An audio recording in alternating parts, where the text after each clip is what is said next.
Niambie matajiri wakubwa unaowajua wewe, niambie mmoja mwenye PhD.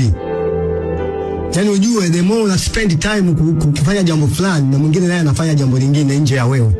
Lakini kinachotupa evidence ni uhalisia wa maisha. Una mock PhD za watu. Ni nzuri na ni muhimu, lakini tusione kama the only solution to life.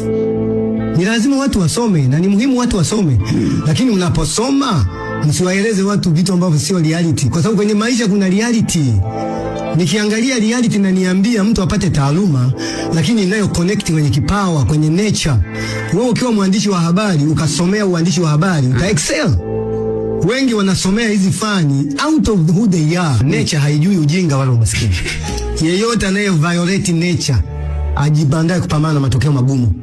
Kwa lazima ujifunze na urespond, otherwise huta achieve zaidi.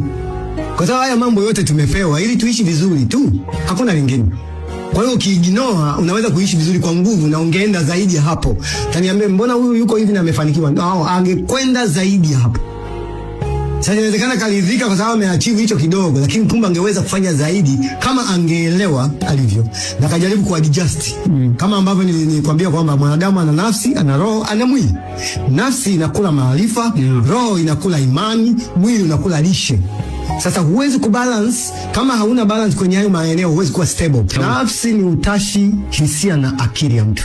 Roho sijui ni kitu gani, lakini najua ndio iko energy. Alafu mwili ndio hivyo, seli, tissue, organ na mifumo vimewekwa pale. Nafsi kibebwa na mwili wenye shida inaumia.